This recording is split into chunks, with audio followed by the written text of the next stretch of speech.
Mainit na balita. Pero bilang abogado and naging professor ng constitutional law, I'm familiar with the rules of the Senate. And the Senate says that in proving facts, the rules of court apply in the suppletory character. I don't need to argue with you about Opo, that, attorney. pero But you ang don't need sinasabi to. ko lang Excuse po- me. Sandali po. You don't My need to answer cite po what's not is necessary. that document is only evidence of its existence. Pero para patunayan po yung katotohanan na nakalasaad sa dokumentong yan, dapat meron pong testigo na nakakita ng ginawa yung dokumentong yan, o di naman kaya testigo ng gumawa ng dokumentong yan, o di naman kaya yung testigo na pumirma ng dokumentong yan. Actually, Pag as wala I po said yan, earlier, hindi po siya po No, pwede. excuse Ma'am, me. excuse me No, kasi... No, excuse me. Hindi Yes, you ko po already answered in maintindihan, excess. kapag gusto nyo Sandali akong po. tumigil, papatigil nyo ako kapag ako nag-explain. Yes. I thought we were engaged in Attorney. the search for the truth. Senator Risa at Attorney Harry Roque nagkainitan sa pagdinig ng Senado. Sa Senate hearing ng Committee on Women, Children, Family Relations and Gender Equality patungkol sa POGO operations ay nagkaroon ng mainit na sagutan mula kay dating spokesperson Attorney Harry Roque at Committee Chair Senator Risa Ontiveros. Nag-ugat nga ito sa patuloy na pang-uusig ni Senator Risa tungkol sa pagkakadawit na pangalan ni Attorney Harry Roque sa organizational chart ng isa sa mga ni-raid na Pogo Hub sa Porac, Pampanga na ang Lucky South 99 na di umano ay siya ang abogado ng nagmamay-ari ng nasabing Pogo na si Catherine Cassandra Leong. Naniniwala nga si Attorney Roque na ang mga pag-ataking ito ay hindi lang nagkataon at ang mga pag-uugnay sa kanya sa mga iligal na Pogo ay parte ng paninira sa kanyang imahe. Sa kasagsagan nga ng Senate hearing ay nasama sa usapin ang isang bahay sa Benguet na na-raid din kung saan nahuli ang dalawang foreign nationals na konektado din sa nasabing kumpanya. Di umano ang sinasabing nagmamay-ari raw ng bahay ay si Attorney Harry Roque na tahasa namang iginiit ng abogado. Dito na nagsimula ang mainit na sagutan mula sa dalawa ng tila bigyang leksyon ng abogado ang senadora patungkol sa Senate rules na ikinagalit ng committee chair. Di nga natinag si Roque at talagang harapang pinabulaanan ang mga pag-atake laban sa kanya. Dahil sa patindi ng usapan, ay sumabat na si Senator Win Gatchalian at binalaan si Attorney Roque na dapat ay maging magalang pa din sa chairman ng komite. At di umano ay ipapakontempt ito kung patuloy pa din siya sa kanyang gawi na agara namang ipinagpaumanhin ng batikang abogado. So just to summarize, yung bahay na naging subject ng mission order para ma-apprehend yung dalawang tao na associated sa Pogo Hub sa Bamban, that house is owned by PH2. PH2 is owned by Biancham, and your wife was managing director for about a year of Biancham. Yes po. All yes. right. So we will just do more research on that. And because it is owned by PH2, Madam Chair, corporation under the laws approved by Congress have separate personalities from the individuals constituting the corporation. Sige po. So those are my questions. Sorry. So just to continue, Attorney Roque, so even after the testimonies of Chair Tenco and Attorney Fernandez, minimaintain nyo pa rin po ba na hindi kayo lawyer ng Lucky South 99 o kahit anong Pogo for that matter? I confirm that 100%. And the reason po is, dala-dala ko po ngayon ng mga dokumento. Alam nyo po, ang attorney-client relations, kinakailangan po yan magkasundo ang partido because it is the highest fiduciary relationship. Kaya nga po yung tinatawag na attorney-client privilege, miski dito po sa Kongreso, hindi nyo mapapakontep kapag na-invoke yung attorney-client privilege. At sa totoo lang Within po, certain limitations, of course. at sa totoo lang po, sana kinuha po ako ng Lucky Star na abogado. Bakit po? Dahil yung raid sa Porac, unconstitutional po yan. Nag-raid po sila, kumuha sila ng warrant of arrest galing sa Bulacan judge outside of jurisdiction. Excuse me, sige. Well, hindi natin ano ini-investiga yung raid. We are investigating Yes, the ma'am, but I'm Pogo. just saying So, kasi- please just make your answer mabilis to lang this po. short. Kasi Yes. it was actually just a yes or no Ma'am, question. let us be fair because you have been insinuating I am a lawyer for Lucky South. That is why... Excuse me, the chair has not been insinuating anything. The chair and the members of the committee have been asking questions based on the testimonies, sworn testimonies of PAGCOR Chair Tenco, Attorney Fernandez of PAGCOR, and other resource persons. So the resource person will not impute any insinuation to the chair. Will please just answer the questions. The chair has given the resource person Your Honor, leeway then, to answer in the question. the interest So of please answer fairness, properly. may I be allowed to dispute then the statement of the prior resource persons? We will get to that in the Okay, course so of the the question question again, of the Madam Chair, is... do you maintain na hindi kayo abogado ng Lucky South 99 or any POGO for that matter? I maintain, as an officer of the courts and under oath before the Senate of the Republic of the Philippines, that I have never acted as legal counsel for Lucky South 99 or for any other POGO. Alright. Pero tama naman pong totoo na nakipag-meeting kayo sa PAGCOR tungkol sa POGO sa PORAC. Yes or no Totoo lang po yun, nakipag-meeting Okay. ako, but as I said, ang aking kasama po ay kakilala ko bilang Whirlwind Corporate Secretary, and I have documents in my possession which I would like to submit now to the Senate. Yes, Kasi iba please po do yung that. usap-usapan Thank you. lang, iba kapag notaryadong dokumento.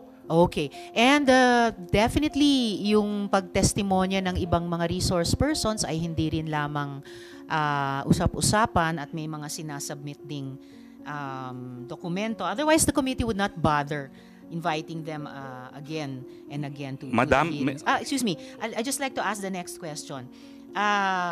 So, ang topic ng mga meeting at pag-uusap nyo sa PAGCOR, and in fact, mga pag-follow up nyo sa PAGCOR, ay utang ng Lucky South 99 ng mismong POGO. Tama po ba? Yes Tama or po no? yun. Alright, salamat. So, hindi lang talaga Whirlwind, Lucky South 99 din. Pwede ba ho So, mag-explain? Pwede naman po. Okay, kasi po ang Whirlwind is not only the lessor, they're also the service provider. Now, I appeal now to the officials of PAGCOR. Siguro kayo po mag-explain kung anong ginagawa ng service providers, including Chair Andrea Dominguez, because I had an opportunity to work with her. Domingo, no? Ang service providers po, sila talaga ang nagbibigay ng lahat na kinakailangan ng mga POGO operators, kasi POGO operators po, lahat yan Chino. Hindi po yan nag-i-Ingles. Kaya nga po meron silang mga representative sa PAGCOR. Dahil sila mismo, they have no ability to communicate dahil nag-establish na nga sila ng mga independent POGO hubs.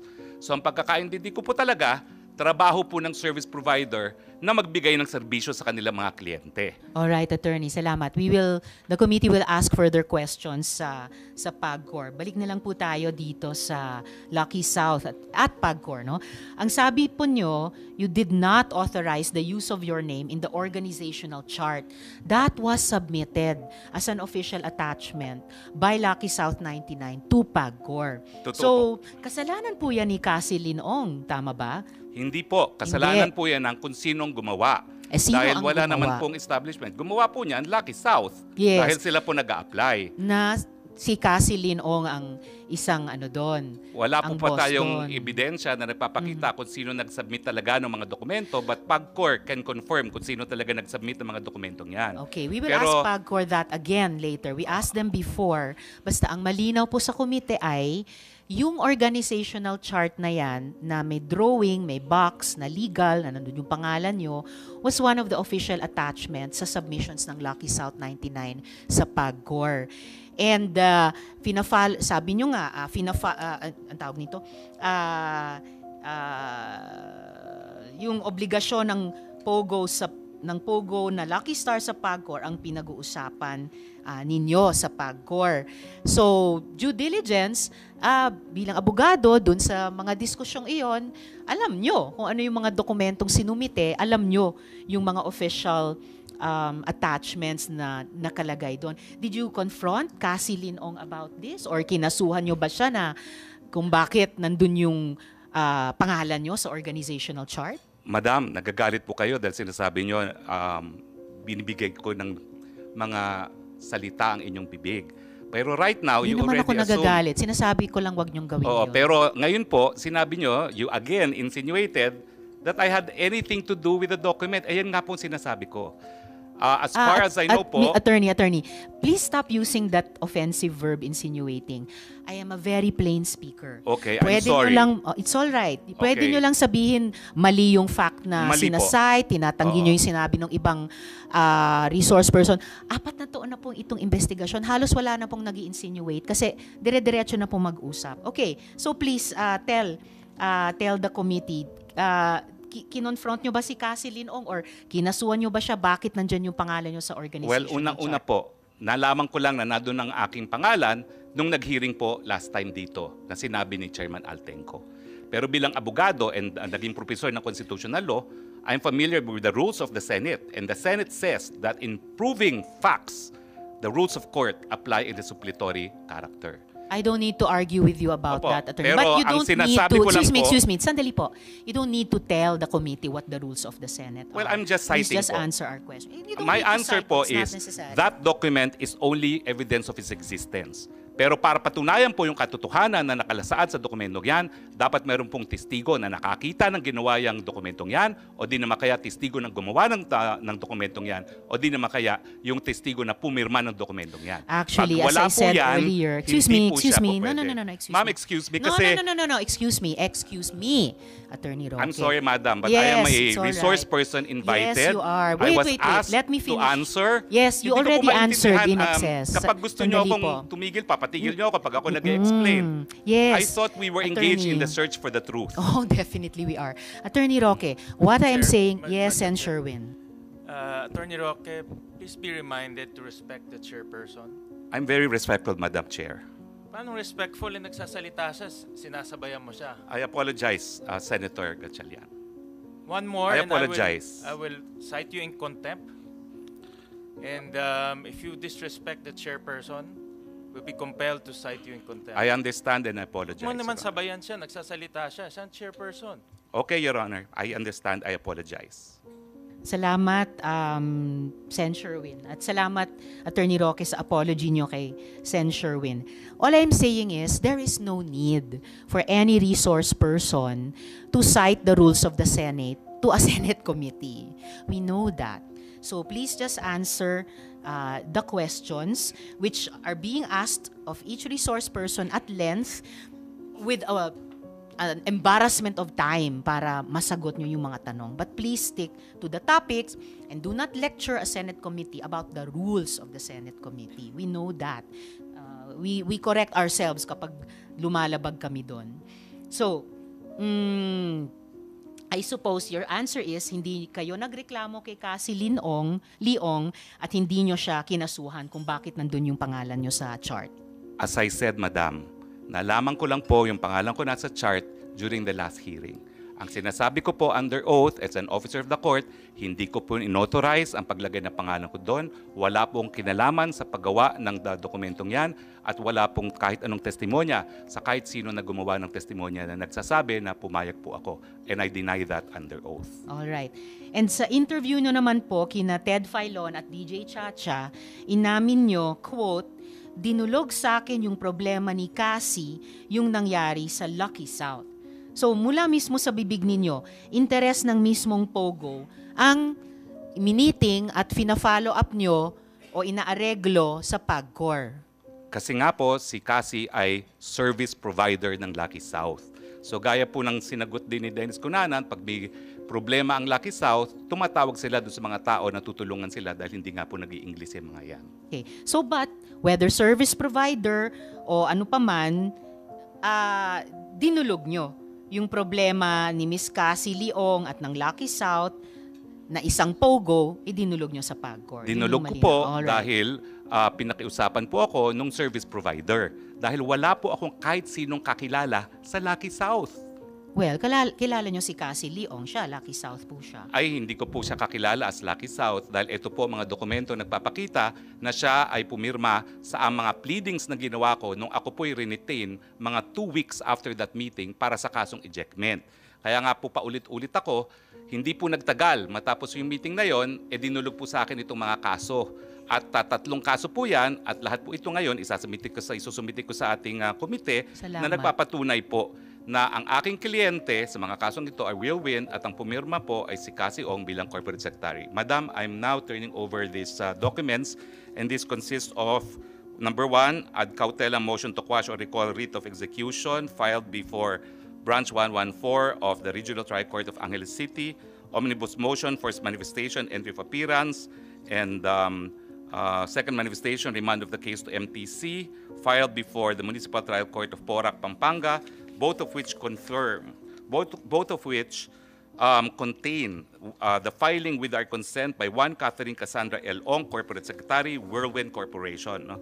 And of course, the third one is a petition for annulment of judgment with application for temporary restraining order and writ of preliminary injunction, docketed as CA GR number 18013, filed with the Court of Appeals, also bearing verification and consent signed by Cassandra L. Ong as Corporate Secretary of Whirlwind Corporation.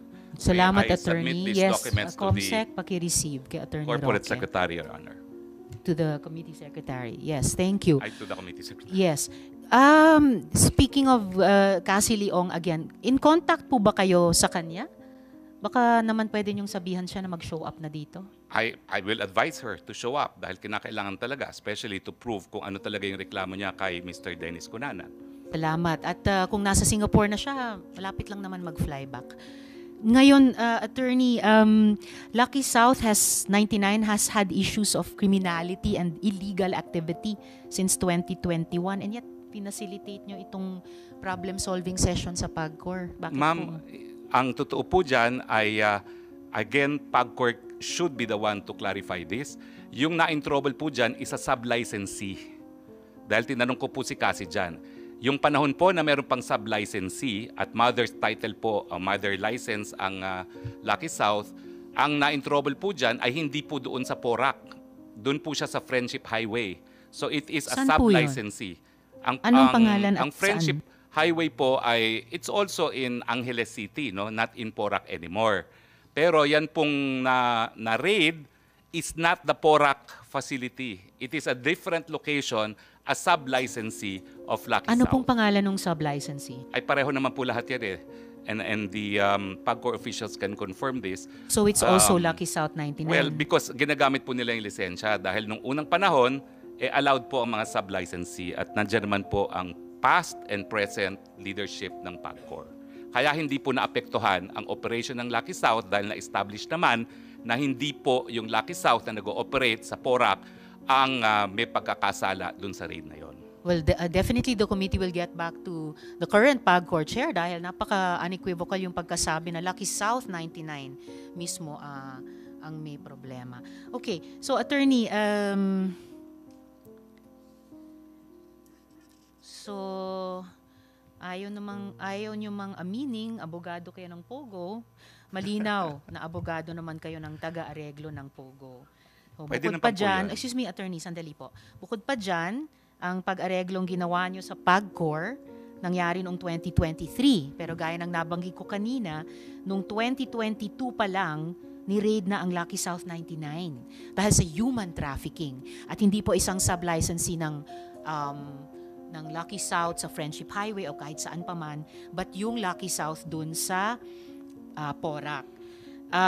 Ito po ang tanong ko. Sa kabila ng lahat ng yan, at kahit alam yung trabaho ng Whirlwind, no? Whirlwind na protektahan ang interes ng Pogong may track record ng kriminalidad, pumayag pa rin kayong maging abogado nila. Tama po ba? Tama po yun kasi wala naman akong nalaman na merong raid noong 2021. Kasi na-meet ko na lang po sila tapos na ang eleksyon. Na-meet ko na sila nung bumalik na ako sa aking private practice 2022 at hindi ko naman sinusubaybayan kung sino talaga yung mga na-raid ng 2021. At ang pagkakaalam ko po, sila ay Whirlwind kasi nga po 2 weeks after our meeting, lahat ng dokumento na pinirmahan nila kung saan nila ako re-retain as lawyer ay sa ngalan po ng Whirlwind. Again, fully documented po yan. So pero ang nasa likod ng isip ko kasi yung pagpulong nyo ni Cassie Leong ng Lucky South 99 sa PAGCOR. So,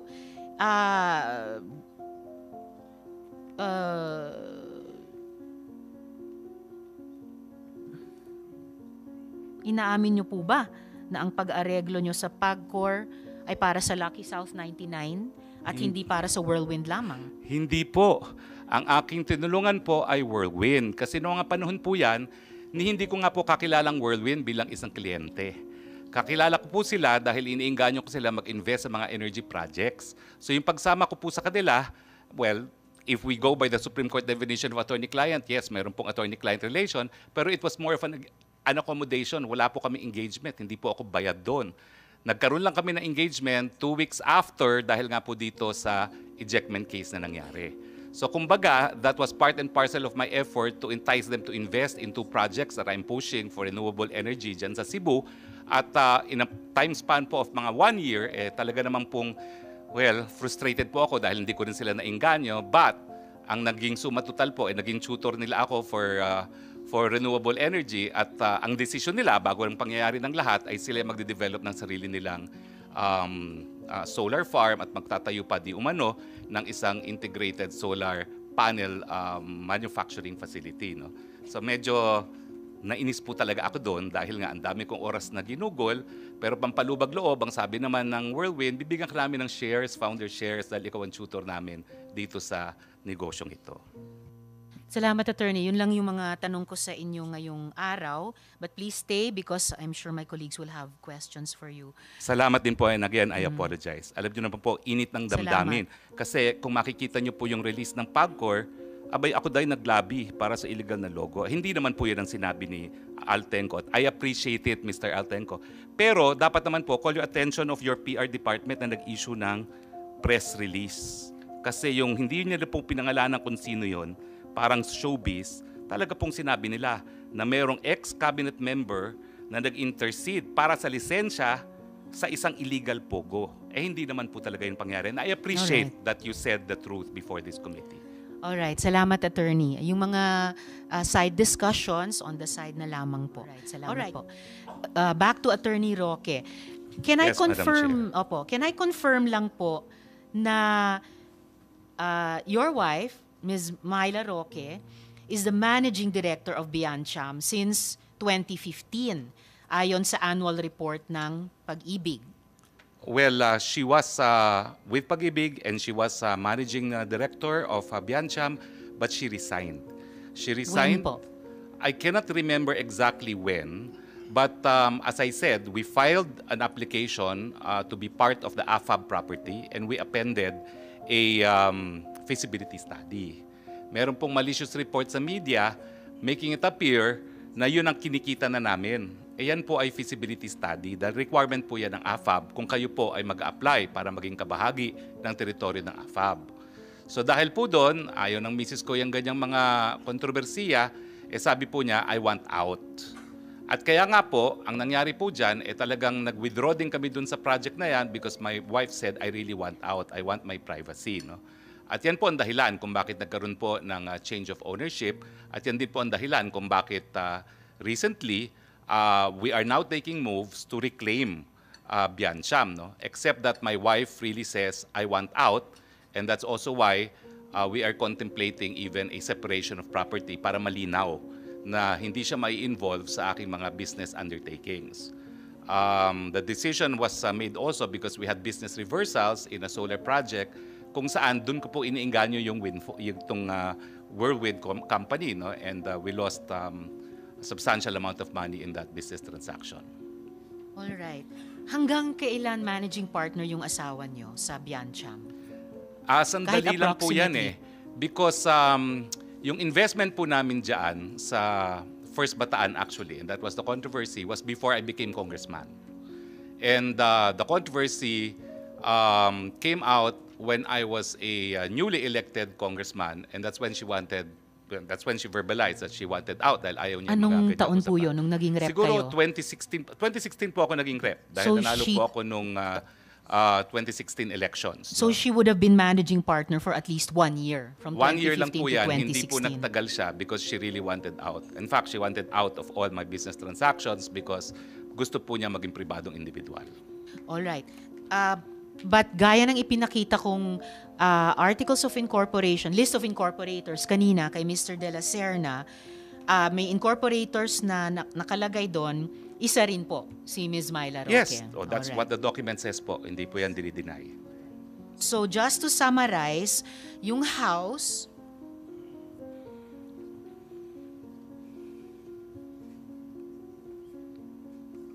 alright. Okay, before I summarize, regarding yung pinaplano yung takeover sa Biancham, so ibig sabihin ba, bibilihin nyo yung shares ni AR? Bibilin de la Serna? Bibilihin nyo yung shares ng ibang shareholders? Or kaninong shares or kani-kaninong shares ang bibili ninyo para ma-effect yung takeover? Ang share po ni R is 1 share. Ang tawag lang po dyan, qualifying. Kasi bago po naamindahan ang corporation code, kinakailangan meron 5 na directors at 5 incorporators. Ngayon po pwede na pong magkaroon ng one-man corporation.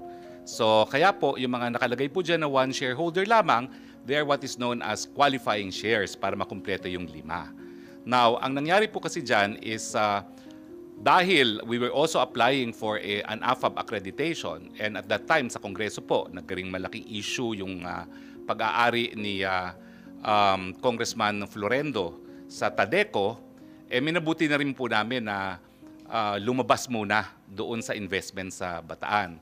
So nalugi po kami doon pero binalik ang pera namin na wala namang bawas, nawalan lang kami ng interest. So yun po ang dahilan kung bakit nagbago po yung shareholdings ng Biancham. No? Pero ngayon po, as we speak and even before this controversy, the papers are being drawn na babalik po ako. No? I'm going to repurchase the shares and I will register it soon. No? Dahil malinaw naman ang gusto mangyari ni Mrs. basta wala siyang kinalaman doon sa mga negosyo na pinapasok ko. So magiging malinaw kung ano yung sa kanya, ano yung sa akin, at para ang isusugal ko lang, to quote her words, is yung sa akin lang at hindi niya isusugal yung sa kanya at sa pamilya.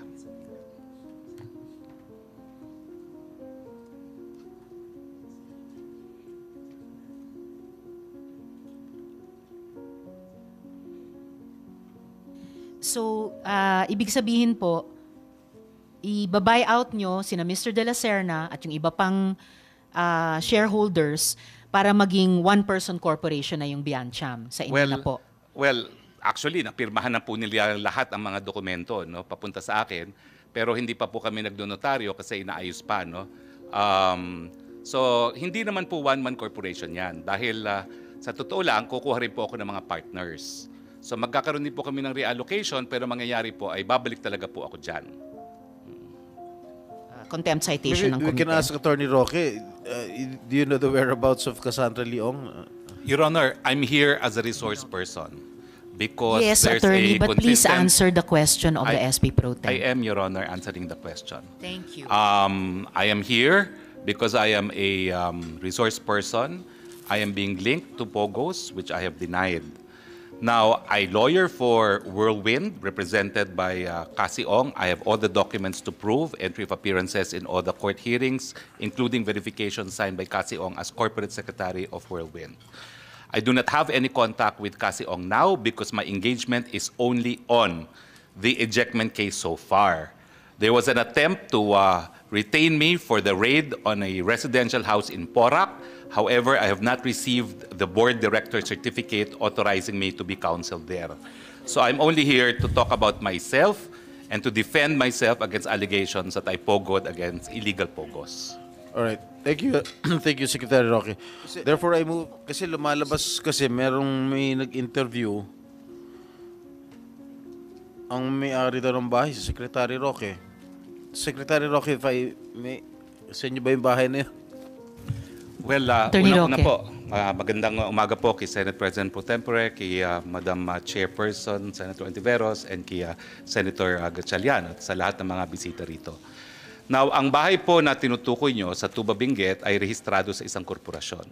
Tiniran ko po yan nung ako po ay umalis ng gobyerno, and I do have an interest in the corporation that owns it. No? Pero wala po sa akin ang possession ng bahay na yan. Dahil as of January of 2024, yan po ay pinaupahan ng korporasyon at ang umuupa po ay isang Wan Yun na isang Chinese national na siya po ay pumirma sa contract of lease ay require siya na magpakita ng Alien Certificate of Registration at lumalabas po na siya ay holder ng isang 9G working visa. Meaning, she has a right to be in the Philippines. So ang rehistradong lessee po dyan, at yan ay rehistrado rin sa Homeowners Association ng subdivision para sila ay makapasok, ay itong babae na isang Juan Yun. Kaya nga po, nung sinabi nila na sinalakay ang bahay ko at may mga wanted na mga pogo bosses doon, ako po'y talagang nag-conclude na meron talagang pilit na naninira sa akin. Gaya nung naunang release na ng PAGCOR na ako daw ay naglakad para sa lisensya ng isang illegal na pogo at matapos naman marinig ang testimonya ni Chairman Altenco, wala naman pong ganong sinabi. Attorney si Mr. Roque, Altenco. wag muna po tayo dumako sa ibang issue. Okay. Focus muna tayo sa tanong ni SP Pro Temp na may tanong din ako. Mamaya, dadako po tayo sa ibang mga issue pati yung nabanggit nyo. So let's please focus. Okay, so meron po akong interest sa korporasyon na may-ari ng bahay na yan. In fact, in the near future, I am concluding a transaction na kukunin ko yung buong korporasyon na may-ari ng bahay na yan. Now, pero ang ina-emphasize ko po, regardless of the ownership, there is a contract of lease which is duly notarized and which I will submit before this honorable body, which means na ang possession po dyan is in the hands of Ms. Wan Yu, who is a legal resident of the Philippines with an alien certificate of registration and in possession of a 9G working visa. Ang gusto ko nga pong malaman, kung nakita nila doon sa bahay na yon, yung tao na hinahanap nila na allegedly may tie sa Banban. Dahil kung di naman po ako nagkakamali, again, as part of due diligence, yung isang lalaking nahuli dyan is the partner of of the lessee, no? Hindi ko naman po tinatanggi na may interest talaga ako dyan sa korporasyon na yan, albeit not 100% as of yet, pero magiging 100% na po yan. Now, yun nga po, yung lalaki, ang alam ko, is the partner of Juan Yun, and alam nyo po, hanggang ngayon, meron akong katiwala doon. Kasi nga po, nais ko masigurado na yung lessee will only use the premises for residential purposes. No? Dahil nung ako po ay nasa gobyerno pa, may mga nagrereklamo sa mga villages gaya ng multinational village na ginagawang pogo at 70 people at a time ang nasa residential homes. So nagtalaga pa ako ng caretaker para masigurado na wala pong ganyan at ang caretaker's report naman ay talagang hanggang 3 tao lang ang nakatira ron.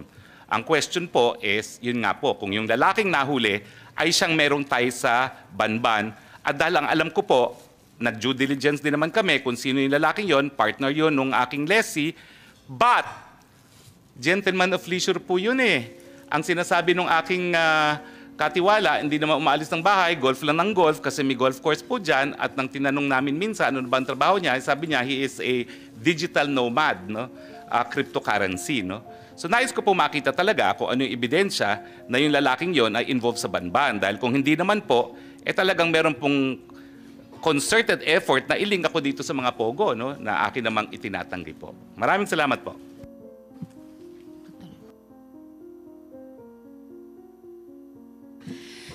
Salamat, Attorney Roque and SP Pro Temp. But follow up lang, Attorney Roque, sabi niyo korporasyon ang may-ari ng bahay na ni-raid at natagpuan ng 2 foreign nationals na associated ng PAOK sa Bamban at nasa custody ngayon ng BI.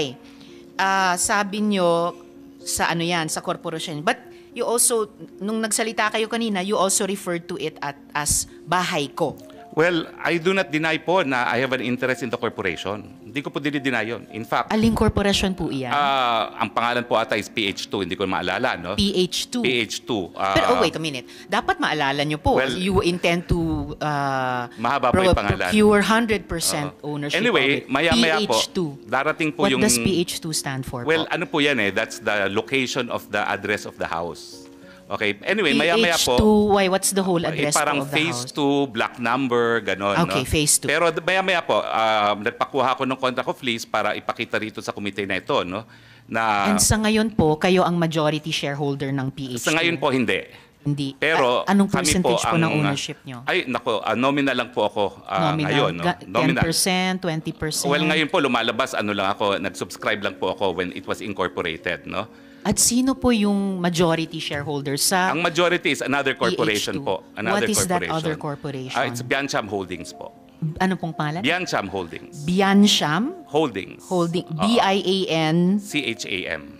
Bianchan Holdings. Yes, yes. Ganong kalaki yung majority? Lahat po yan Hold- sa Biancham Holdings. Pero minority, wholly owned. nominal kayo. Nominal. Wholly. Oo, wholly owned po yan by Biancham. Holdings. Sino pong incorporators ng Bianchan Holdings? Attorney Percival Ortega po at yun po naalala ko si Attorney Percival Ortega. I think meron din pong attorney, hindi ko na po maalala kung sino pa yan, pero I think meron pang, well, minimum of 5 po yan pero majority shareholder Alright. is Attorney Percival Ortega. Okay. So majority shareholder si Attorney Percival Ortega para sa Bianchan Holding. There's at least one other attorney at tatlo pa Yes. for a Apo, total apo. of 5. But I Okay confirm that we're in the process of buying into Biancham now. All right. And And we sabi want a nyo nga, controlling interest. you want 100% ba or controlling We will lang? have a controlling interest of Biancham po pag natapos na ang mga papeles. All right. Pero nasa Homeowners Association din po kayo ng subdivision, tama po? Well, nung simula po, dahil tinirang ko po yan nung ako po yung umalis sa gobyerno nung 2019, pero nung bumalik ako sa gobyerno, hindi na po ako tumira doon. Pero hanggang ngayon po, I consider myself a resident of Baguio, but I stay in another house. Pero member po kayo ng HOA dun sa subdivision? na yun? Mandatory po na yung corporate owner is a member of the Homeowners Association. So, member po, dahil mandatory, member kayo ng HOA ng subdivision? Member po yung corporation that owns the house. Okay. So, sinong nakapangalang representative ng Bianchan Holdings sa HOA nung subdivision? Hindi po ako sigurado, no? Kung sino ngayon ang nakapangalan doon, no? But I do know that lahat po ng mga dues are being paid and the real estate taxes are being paid. Sino pong nagbabayad ng dues at real estate taxes para Well, sa ano po, Bianchan doon? it is also Biancham, no, that pays for it, no. But in Aha. any case, hindi ko po dinideny that, that is a house that I have an interest in. I have lived in the house.